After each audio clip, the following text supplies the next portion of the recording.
Bonjour et bienvenue dans l'édition du 24 avril de La Chapelle Info. Voici les titres. Une rencontre avec des auteurs régionaux et l'actualité en bref.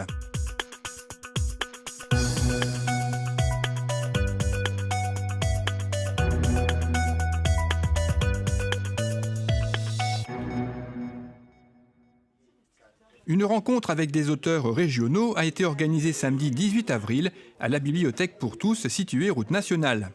C'était l'occasion pour le public de rencontrer Jacques Messiaen et Bernard Leturc venus présenter et dédicacer leurs derniers ouvrages. Cette manifestation avait comme thème la Première Guerre mondiale, comme nous l'explique Damien Bror, adjoint en charge de la culture. La Chapelle d'Armentières, dans ce nouveau mandat, a souhaité évoluer un petit peu sur un plan culturel, et même si jusqu'à présent elle est aidée en cela par les nombreuses associations, dont IACA, qui avait organisé ce genre de manifestation l'année dernière avec des écrivains pour enfants. On avait souhaité, nous, redonner un petit coup de pouce à cette bibliothèque qui mérite d'être remise un peu en avant et qui a souffert un peu de la concurrence de la bibliothèque L'Albatros d'Armentières. Et en même temps, on avait en projet de commémorer un peu les événements de la Première Guerre mondiale. Et on connaissait deux auteurs qui venaient d'écrire, donc Bernard Leturc avec Le Destin d'Hermann et Jacques Messiaen avec Le Prisonnier flamand. Donc on a eu l'idée de les réunir à la fois pour commémorer ces événements, pour redonner un peu de lustre à cette bibliothèque, augmenter la fréquentation et dans le cadre de nos actions un peu culturelles chapelloises. Donc Bernard Leturc nous a fait le plaisir de venir. C'est son premier roman. Il a été lauréat du prix des Bleuets. Et Jacques Messiaen est un peu plus connu puisqu'il a écrit 44 ou 45 livres, je crois. Et donc il nous présente ici Le Prisonnier flamand, qui est aussi l'histoire d'une correspondance d'un prisonnier qui écrit à son épouse pendant la Première Guerre mondiale. C'est des choses qui nous viennent un petit peu au coup par coup parce qu'on doit également prévoir la programmation de la nouvelle salle Mandela. On a aussi prévu donc les expositions à la mairie, donc ça c'est des choses qui sont déjà en place. Ici, on est en train de mener plusieurs chantiers à la fois et donc c'est un peu compliqué. Et donc bien sûr, si on a à nouveau la possibilité d'organiser ce genre d'événement, on le fera. Et on reste bien sûr en veille sur différentes manifestations qui pourraient nous permettre de refaire un petit coup de pouce, redonner un petit coup de pouce à cette bibliothèque. J'ai profité de cette occasion pour poser quelques questions à nos deux auteurs, avec lesquels j'ai passé un agréable moment. Je crois que c'est essentiel d'avoir le contact justement avec un lectorat. On voit les réactions et forcément on en tient compte. Mais c'est surtout un plaisir de savoir en plus que certains d'entre eux ont déjà lu des livres précédents et on se dit qu'on est en train de fidéliser. Et c'est un moment privilégié pour nous les écrivains, plutôt que de rester dans notre tour d'ivoire, enfermé dans le bureau à double tour, de rencontrer notre lectorat, quoi. Pour Le Prisonnier flamand, celui qui m'a donné l'idée, c'est le gendre de ce prisonnier qui est en photo sur la une de couverture. Il m'a dit un jour, on était parti enquêter sur le thème des sorcières justement dans les bois de Morbec, et il m'a dit un jour, Jacques, je vais te montrer un petit carnet, il faudra que tu écrives un bouquin sur mon beau-père, parce qu'il a vécu des heures douloureuses de 14 à 1919, parce qu'il est rentré longtemps après l'armistice en fait. Et il dit, j'aimerais bien que tu écrives ça, un bouquin là-dessus. Je vais te confier les 550 lettres. On n'a pas dû les compter parce que c'était numéroté. Mais en vérité, le prisonnier en question, quand il a fréquenté différents camps de prisonniers en Allemagne, depuis le sud-ouest vers le nord-est, le prisonnier avait recopié toutes les lettres qu'il avait reçues et celles qu'il avait envoyées. Donc il y a toujours un petit décalage dans la lecture de ces courriers entre la réception et puis l'envoi, disons des lettres. Alors les lettres qu'envoie le prisonnier lui-même, elles ne sont pas très riches d'enseignements, étant donné que y a l'effet de la censure.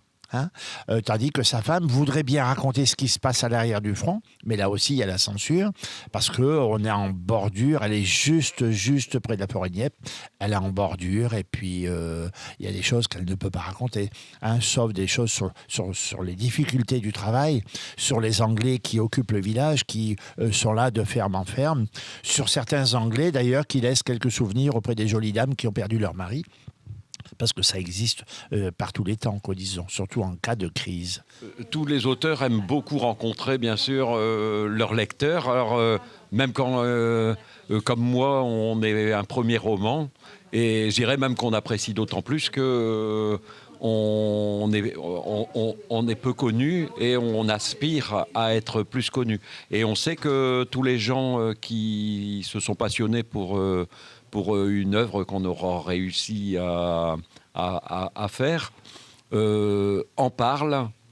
Et ce sont ces graines qui vont se semer un peu partout et qui vont construire peut-être la connaissance qu'on aura de ce qu'on a voulu offrir à nos semblables. Moi, ce que j'ai écrit, c'est une fiction. C'est-à-dire que sur fond de guerre, de grande guerre,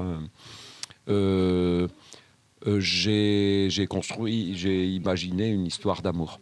Donc mon héros est un soldat allemand, un jeune soldat allemand de 26 ans, qui était parti exemplaire de soldats d'un côté comme de l'autre, qui était convaincu d'un côté comme de l'autre de se battre et de risquer leur vie pour des idéaux qu'ils pensaient nobles et justes.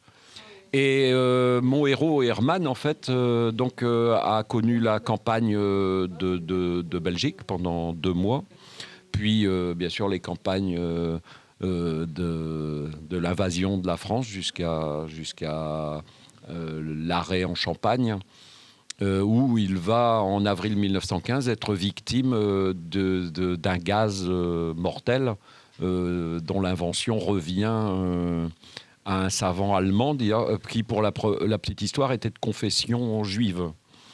Et on sait que ce gaz a été celui que les camps ont utilisé pour l'extermination. Petite parenthèse refermée. Et donc, mon héros est victime d'un retour de gaz, en fait.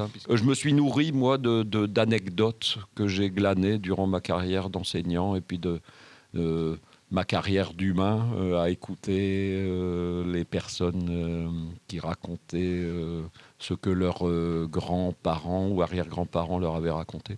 Et donc, tous les détails sont vrais, mais le fond, bien sûr, de guerre est vrai. Mais c'est un roman historique. Et donc, l'histoire d'amour que j'ai construite de ce jeune homme que je prends en mai 1915, mis en garnison très loin du front, dans la très belle région de Thiérache, où la nature demeure aussi belle et luxuriante qu'avant, malgré l'occupation allemande. Ce soldat qui est revenu de toutes les illusions dont je parlais tout à l'heure, eh bien, recherche un nouvel idéal et bien sûr il revient à l'idéal basique de tout humain qui se respecte, à savoir aimer et offrir. Et là, en fait, il devient amoureux d'une jeune ouvrière. Et il se donne pour mission de la sauver parce qu'elle est aux mains d'un mari brutal et il le comprend et il veut lui offrir le bonheur. Et c'est un amour impossible aussi parce qu'il ne parle pas le français et elle ne parle pas l'allemand. Mais cet amour va se réaliser d'une façon que je vous laisse découvrir. Si vous souhaitez vous procurer ces ouvrages, ils sont tous deux édités par les éditions Ravet-Anceau. À noter qu'une exposition regroupant 10 tomes des journaux L'Illustration, en version originale, était également proposée.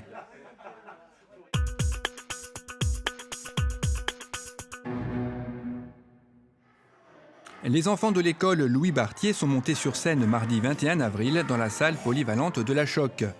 C'était la 3e édition de leur spectacle de chorale intitulé cette fois-ci « On n'en fait pas toute une histoire ».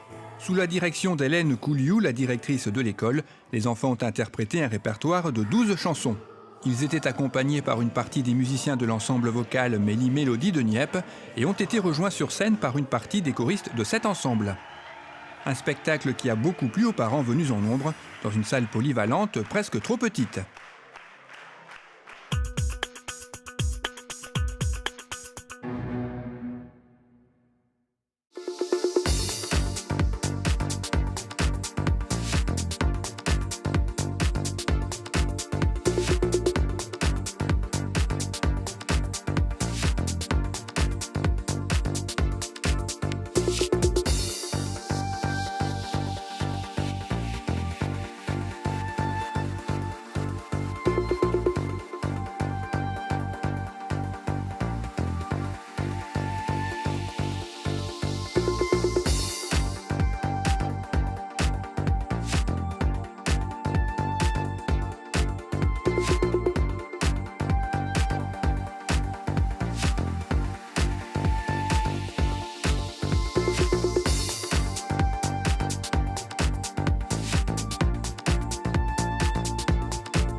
Cette édition est maintenant terminée, merci de l'avoir suivie. Rendez-vous le vendredi 1er mai.